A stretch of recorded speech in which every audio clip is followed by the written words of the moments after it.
Afzal Khan's counter move. When the Khan learned that Shivaji had moved to Pratapgarh, he became very angry. He was aware of the difficulties in conquering Pratapgarh. It was surrounded by thick forest and high hills. There was no proper approach road to the fort, and it was very difficult to move his artillery. Besides, the jungle was full of wildlife.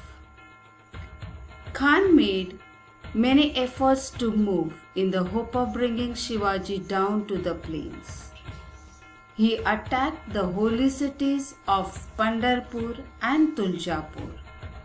He harassed the people. He was hopeful that these tactics would bring Shivaji down to the plains. In the spirit of apparent friendliness, he sent a message to Shivaji. "You are like a son to me. Come and see me. Return our forts, and I shall see that Adil Shah makes you a Sardar at his tit for tat." Shivaji saw through the Khan's offer and persuaded him to come to the foothills of Pratapgarh, as he was afraid to meet him on the plains. "Khan Sahib, I am guilty of having captured your forts. I must have your promise of pardon for this. Please come and meet me on the foothills of Pratapgarh. I am really afraid of coming down to the plains to meet you." Shivaji's reply pleased Afzal Khan. "This is good news. What can Shivaji do against the mighty Afzal Khan? He has no guts to fight me. I shall myself go to Pratapgarh and put an end to his life when we meet." Afzal Khan agreed Shivaji's proposal. Meeting place. A date and time was fixed. Pleased with Shivaji's reply, Khan agreed to meet him on the marchi of Pratapgarh. It was decided that each one would be accompanied by a servant and followed by 10 bodyguards at a distance. A special road was constructed for the convenience of the Khan, and a big shamiana put up for the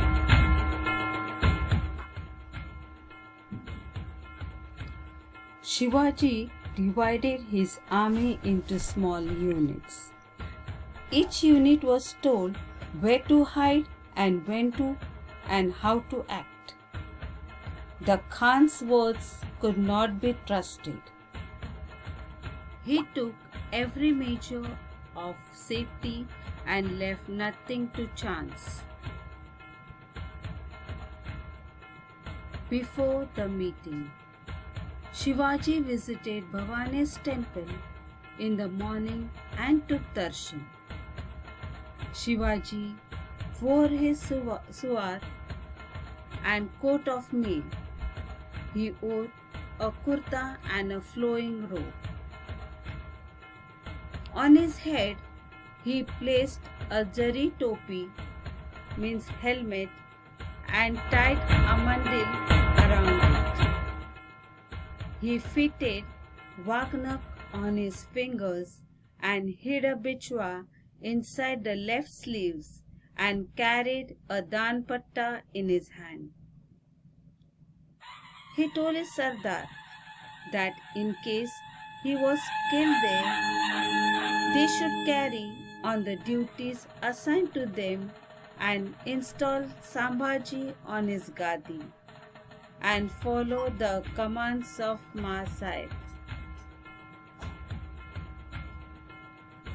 Shivaji, along with his bodyguards, Vakil Panditji, Gopinath and 10 bodyguards including Jiva Mahal, Sambhaji Kauji, Yashaji Kank, Krishnaji Gaikwad, Siddhi Ibrahim, and others went to meet the Khan. On seeing Bada Sayyid, he stopped. When asked Shivaji's Vakil why Shivaji stood at the entrance instead of coming in, his bodyguard said that Shivaji was afraid of Bada Sayyid and so asked him to go away.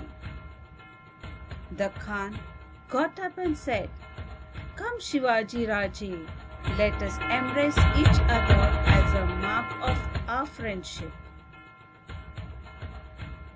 The struggle with the Khan. As Shivaji took a step, the Khan embraced him. As compared to Khan, Shivaji was short.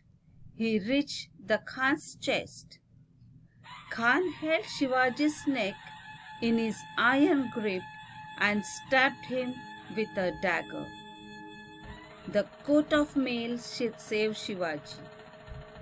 Shivaji, knowing that the Khan was trying to kill him, quickly thrust the Wagner in the Khan's stomach. Drawing out Bichwa with his right hand, he drove it into the Khan's stomach and tore apart his guts. When the wounded Khan fell down, his Vakil Krishnaji Bhaskar came forward and attacked Shivaji with his sword. But Shivaji killed him with one stroke of patta. Bada Sayyid was about to strike Shivaji. Jiva Mahal came between them and killed Bada Sayyid with one stroke.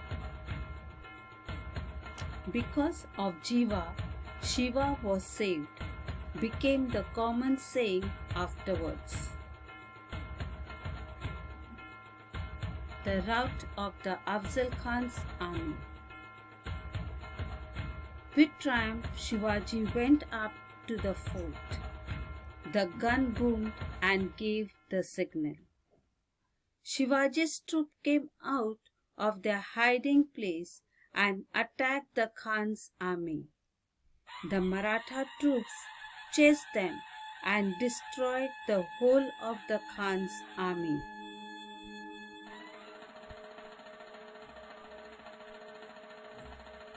Fazl Khan, Afzal Khan's son, who escaped with great difficulty, reached Bijapur. His account of disastrous camping spread gloom over the whole of Bijapur. Shivaji thus humbled the most powerful Sardar of the Bijapur court. The song of his exploits were heard in the hills and valleys of Sahyadri.